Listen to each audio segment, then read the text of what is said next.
know this is hard to read, so I'll just kind of introduce the case to you. This is Medic 91 responded to a call at a nursing facility, male patient medically breathing alternate status.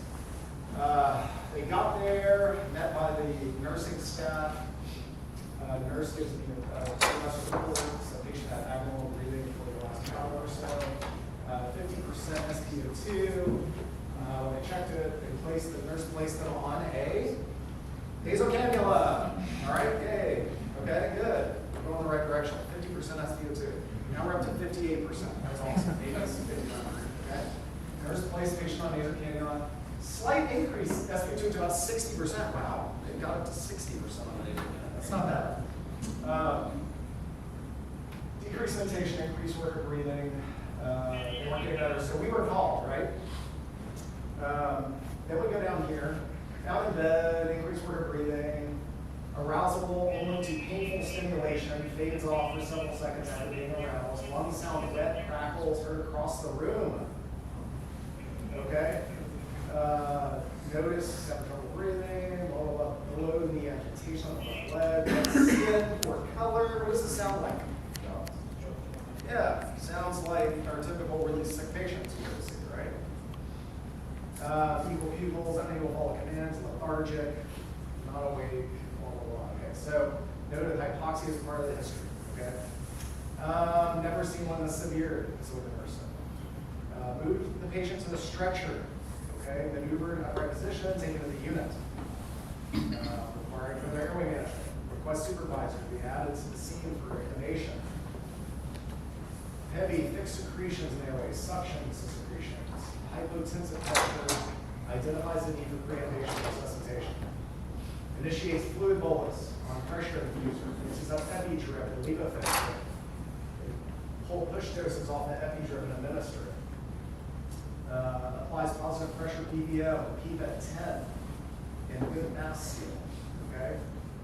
So they attempt secondary access, hypotensive blood pressure, training the monitors, and then I'll let Tate walk through all the timestamps of the drugs that were used. Okay, so that's probably a good time to do that now. You want to do that? Yeah. So I mean, as y'all get there, what are you guys thinking initially? Like, what's the initial thing you want to do, management-wise? Yeah, airway, right? Like they're not breathing very well. Their pulse ox is low. Their lungs sound wet. Yeah. How would you guys do that? Starting very basic. Positioning. Okay. If he's not breathing effective, maybe positive pressure, right? What kind of airway adjunct do you use? Okay. Well, we don't know if this guy's a gag or not. So what happens if you put OPA? It's not a bad thought though, right? It's not a bad thought. So this patient is responsive to pain, so maybe put an NPA in, right? Put a BVM on. They put a PEEP valve on. If you have extra people, maybe do two-person technique. So they were hypotensive. We know we want to intubate the patient. What do we, we just got through talking about a lot of this stuff. What do you do before you intubate?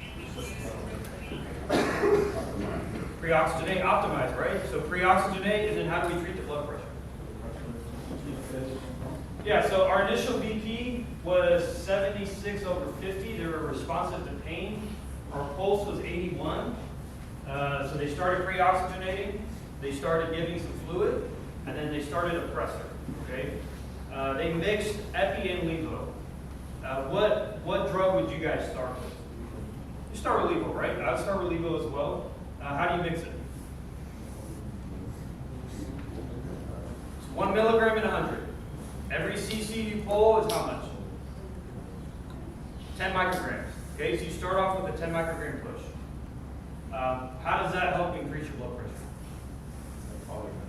Yeah, so it squeezes down, right? So that's going to help increase your blood pressure. So they did a very good job of pre-oxygenating. They did a very good job of resuscitating. All the things that we have to do with these patients or you can kill them. The thing that they should have done that they recognized later on was they started two pressures and fluid and they were flowing that all through one IV, a peripheral line. So if you're flowing two vasopressors through one line, what does that do to the actual vein? You're probably going to collapse it. Okay, so they realized later on that they should have done what very early on? IO. Okay, we preach early IO access in very, very sick patients, and why is that? Yep. So 3 seconds directly to the heart. It's like your central line. That's what they do in the hospital. They put a central line. So this is your central line. So ideally, what they should have done afterwards is put fluids on one side and probably started levo on the other side. Okay, get that stuff directly going to the heart.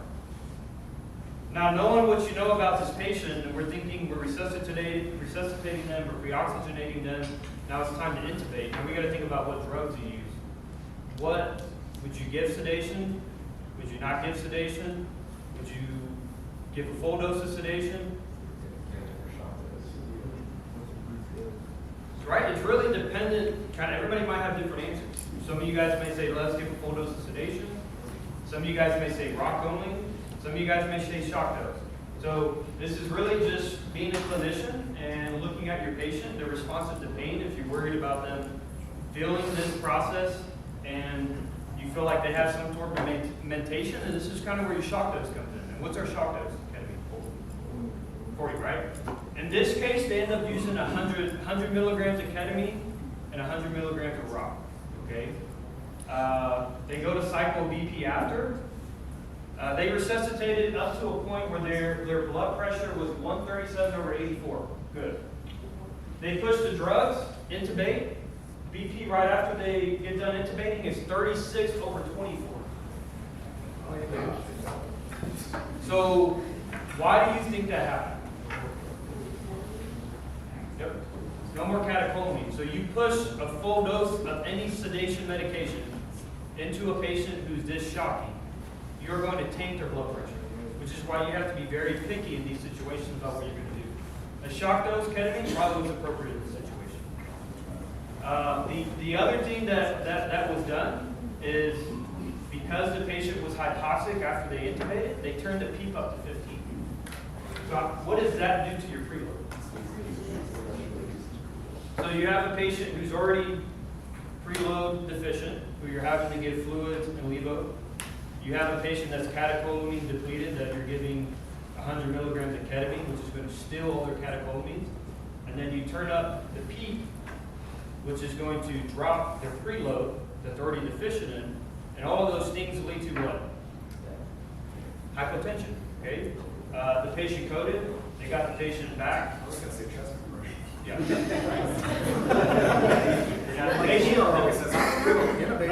Patient coded. They arrested.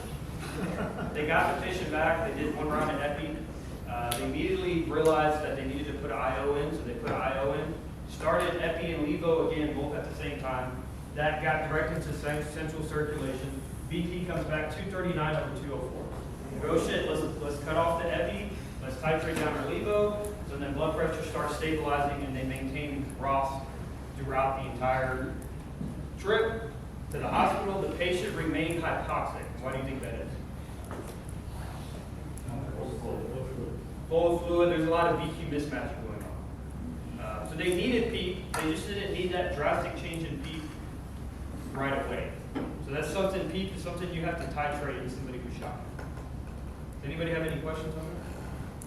Okay, is that kind of understood? Rock only, maybe?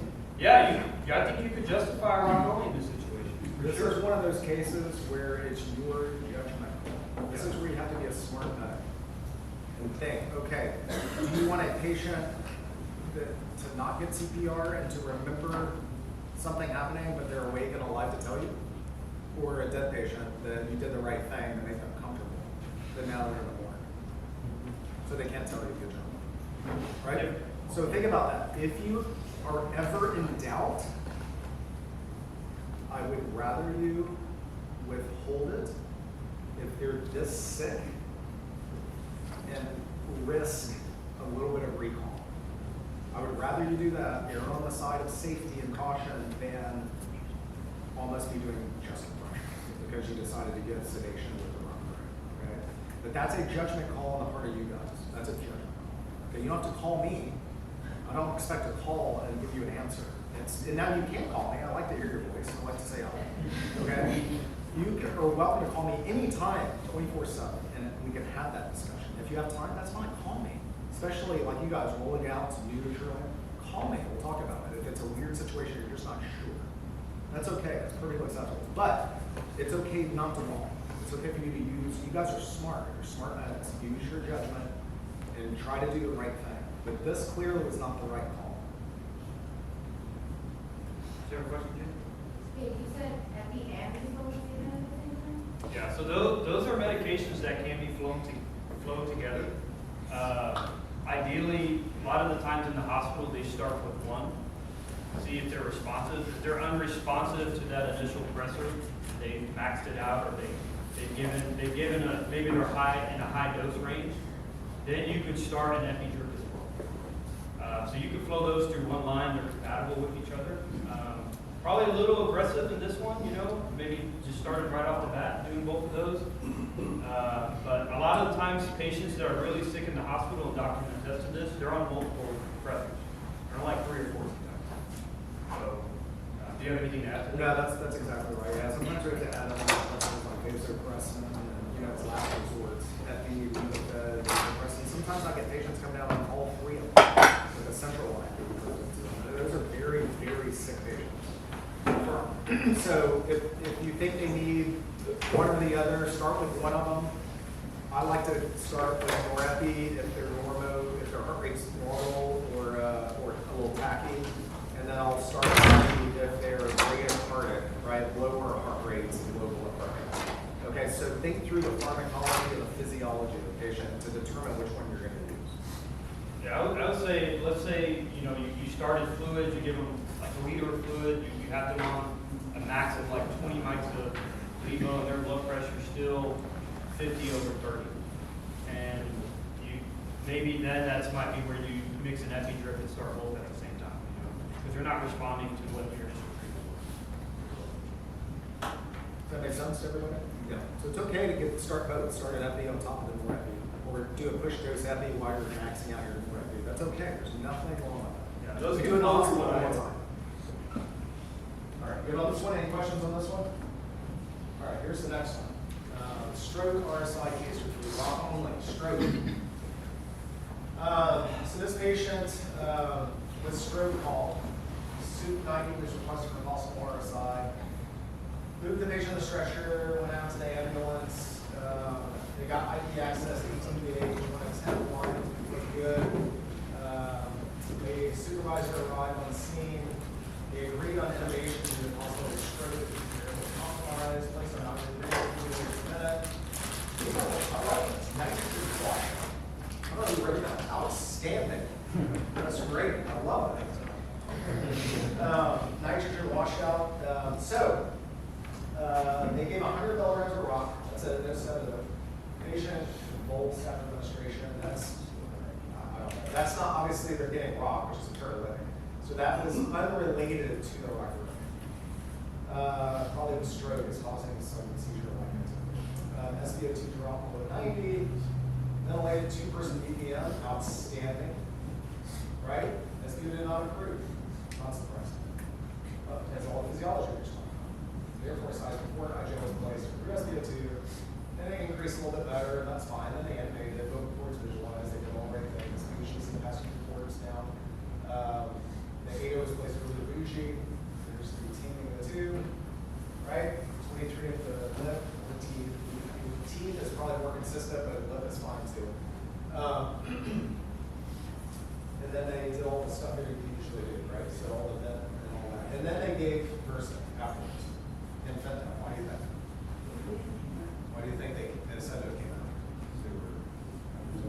Because it was super hypersensitive if we just did raw. Okay? So do you want to walk through this one? Yeah.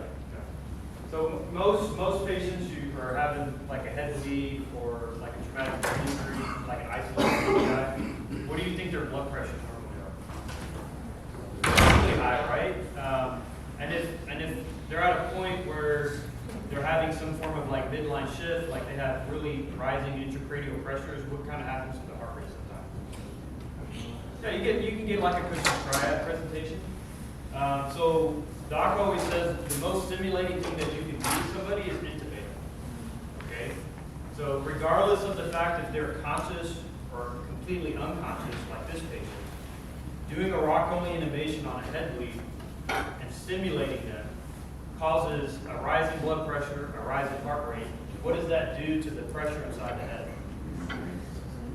Right? They already have an increase in intracranial pressure. So doing this and causing their blood pressure to go from 168 to like 189, or maybe even in the 200s in some cases, is going to cause really dramatic effects to that pressure inside the brain. And you think that's good or bad? Bad, right? So these are patients, regardless of the fact what their mental status is, can take sedation. Okay? So these are patients where you can give them some Versed and fentanyl. Okay? Why do you think we choose to use those two drugs in a hypertensive TBI heavy patient? Seizures. Okay, there's one Versed protects the brain from seizures. Okay? Okay, it will naturally lower the BP. We're not trying to tank the blood pressure, but it would help lower the blood pressure to a reasonable range. And where do we want our goal if we're able to get that patient to? Where's the reasonable range on their blood pressure? Say it again? 140? So I think in our protocol we have it written at 130 to 180. That's a good range. That's a good optimized range, okay? And you could intubate them, and what does doc say after we intubate? He wants us to get what? Blood pressure. And say you get a BP and it lowers a little bit, but it lowers to an appropriate range. That's good, right? We get en route to the hospital, maybe the BP goes up a little bit. What could you do again? More Versed, more fentanyl. And that's fine as well. Okay, that should be enough to get them to the hospital safely. So this is just an example of where we got a little bit in the weeds with rock only, thinking everybody who's unconscious and unresponsive needs rock only intubation. No, rock only intubation is for your peri-arrest, unconscious, hypotensive. Okay? We can give these patients sedation and their blood pressure should be able to take it and be fine. Does anybody have questions or is confused about that? No? Okay. Do you have anything to add, Doug? No, but this is very important to understand. Your pharmacology understanding is the most important thing to understand on these patients. Your pharmacology, so your push dose pressors and when to use them, and sedatives and paralytics and when to use them and what dose to use them. Now, paralytic is always going to be set doses by protocol, but these sedatives, you have choices, right? You have shock doses. Why don't we give ketamine to those patients and do RSI with ketamine and rock? Because what does ketamine do? I ask this every time I do my training and see if anyone remembers. How does ketamine, what does it do to raise blood pressure? No? But think of it. What's cocaine do to the body? PCP. Yeah, so that was good, right? How does cocaine work? And it increases your heart rate and blood pressure. So if we all got ketamine in the room, we took a blood pressure beforehand and blood pressure after, we're probably going to have a rise in blood pressure. Would you say that? Yeah, normal physiology, yes. So normal physiology, their physiology is a little abnormal, but they're hypertensive already. That means they start catecholamines in their body, right? What are catecholamines? We throw these terms out, you need to understand the terms, right? Catecholamines are norepinephrine and epinephrine stored in your adrenal glands, okay, which live in the area of your kidney. And when the bear is coming to attack you, those adrenals get stressed, right? And they squeeze out norepinephrine and epi into your body so you can run like hell. You're not supposed to run from certain types of bears. You're supposed to play dead. I wanted to, is there anyone in the world that would play dead if a bear was coming up? I don't know. But that, if you run out of catecholamine stores, i.e. shock state, shock, your blood pressure low, you've run out of gas, right? So ketamine is now a pure anesthetic. So if you give high-dose ketamine to the person out of catecholamines, it's a pure anesthetic drug now. It will not raise blood pressure. It will lower it even further. That's why you see this in real cases. The hypertensive patient still has catecholamines. So you give ketamine, it's like cocaine. It prevents the reuptake of catecholamines at the nerve terminals. And it raises blood pressure even more. So is that what you want to do in this case? No, right? Versed and fentanyl doesn't do that. So it's a better choice, right? So we want to lower the blood pressure. We're about to stimulate them by putting plastic in there. Okay, so think about those things. You got to think through the pharmacology. All right, we have one more case. This is a good case, right? We're going to end on a good note. Stimming. Medic 94, visually breathing. Private residence led by family in a bedroom, 79-year-old female laying in a collar position. responsive to painful stimulus only, low breathing efforts, just appears sick, shallow and effective breathing, can't auscultate very well, gut pulses, GCS is about a 7-ish. Been in a current state for the past hour, was discharged from the hospital yesterday after having a pleural depletion with 750 cc's of fluid removed from the patient. That's category. So that's not good. That's not a good history, right? That's got the EQ mismatch written all over it. Let's pull a liter of fluid off your lungs. See how you do. We'll discharge you home. Come back if you have any problems. All right? Diagnosed with metastatic lung cancer. Lung cancers produce a lot of fluid in the lungs. All right? So you're already behind the 8 ball for this patient, right? They moved to the stretcher. Non-rebreather was placed. Moved to the ambulance. Unresponsive this time to any stimuli. GCS 3. Supervisor was paged. I love that. I want to bring that straight back. Supervisor was paged. Secondary assessment, profoundly hypotensive, bradycardic, hypoxic, ST elevation aneurysm leads to reciprocal depression, blood glucose hyperglycemia. This is outstanding narrative. I love this narrative. Ventilation's assisted. Not everything is being done correctly. SpO2 maintained. Less than 93%. Perfect. Why? You maintain them less than 93%. Why? Mismatch. Right? We just spent 20 minutes talking about that, right? This patient's not going to see good SpO2 with him ventilating 100% off. They just got a liter of fluid ripped off the day before. Right? Vascular access, IO, outstanding, or unresponsive, with an IO in. Pressure infusion initiated. Supervisor on scene, push dose pressor administered. Sedation, withheld. No sedation, right? GCS 3, comatose, hypotensive, bradycardic, STEMI, about to die kind of patient. We're about to arrest, okay?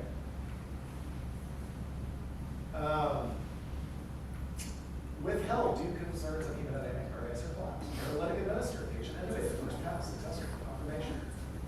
Type, amplitude, on ventilator, appropriate, right?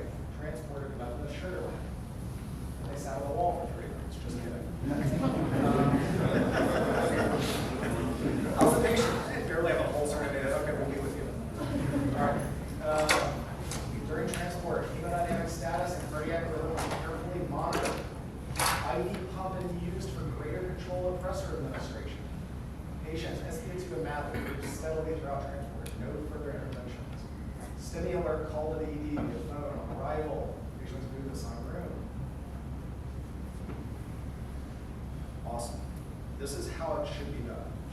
This is, I give kudos to this crew. They did an outstanding job. This is textbook. All right, Tim. Yeah, so when they, sorry, I want to hear that. So when they get on scene, you obviously heard their presentation, sounded very sick. That blood pressure of 58 over 36 is good or bad? Bad, right? Very bad. They're hypoxic, they're bradycardic. You do a 12 lead, they have a STEMI. What kind of shock is it? Cardiogenic shock all day long. The heart is having a massive heart attack. It's lost its ability to be able to perfuse the body. Okay. So how would you treat this? I mean, the answer's on there if you can see it, but how would you raise their blood pressure? Epi, levo, fluid. Huh? Pretty low, right? So start with some fluid. Obviously start with ABC, so oxygenate them, ventilate them, get an IO in. Why do you think they did an IO right away? They're unconscious. They're shocky. They look like they're probably about to code if you saw them in real life. How long does it take to get to the heart? 3 seconds, right? So they start giving levo and fluids into the patient. They're resuscitating them. They got the blood pressure up to 65 over 36. Okay? They intubate with that blood pressure, just pushing rock. They get a blood pressure after they secure the tube, 64 over 41.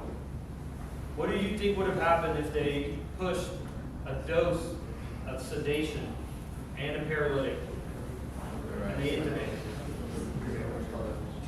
This patient probably would have been killed in most ERs and majority of EMS services around the country that can do RSI. Because the protocol says give a sedative and a paralytic. That's what the protocol says. That's what we're gonna do. So this is a great example of how and when Brock-only intubation should be done. What's something different y'all would have done on the campus? And hindsight's always 20/20, right? They did a great job, outstanding, but what's something they could have done a little differently? Epi, right? Epi? Yeah. What does Epi do? How is it different from Norepi? Beta and alpha, right? Beta and alpha receptors instead of just alpha with Norepi. Okay? Because look at the heart rate on this one. Bradycardic, hypotensive, right? So I would have told them to pull the Epi out. Epi push doses, rock, intubate, push dose as needed, start a drip, Epi. That's the one thing I would have told them to do differently on this one for QA. Okay? Does that make sense? Is it 12 again? No, I don't think so. I think that's it, right? Yeah, that's it. So that's it. All right. So conclusions: have a plan and route. P3s and P4s for supervisors. Ops 1. Have a plan and route. Designate roles to everybody. The in charge and supervisors need to designate roles. Have a checklist ready to go. All right. We need to use a checklist like pilots do. Flying aircraft, you always have a checklist. So you don't miss something. Double check each other, buddy check each other, make sure everything's out. Prioritize your treatments, resuscitate before and after airway security. Okay, before and after. Reassess. You've got to continue reassessing the patient and how it's possible. Continuous monitoring. Now, the hemisphere is going to help us out with this continuous monitoring, okay? It doesn't work great bouncing down the road. Okay, we get that. It has interference. There are limitations to every monitoring device we use. There are limitations to it. But when you're sitting still on a smooth road, it should pick up, okay? And it can work and route, okay? And if it's acting up and it's bouncy or whatever it is, and it's trying to cycle blood pressure, feel pulses. If you're trying to cycle blood pressure, feel pulses if you're having trouble, okay? Make sense? All right, what questions?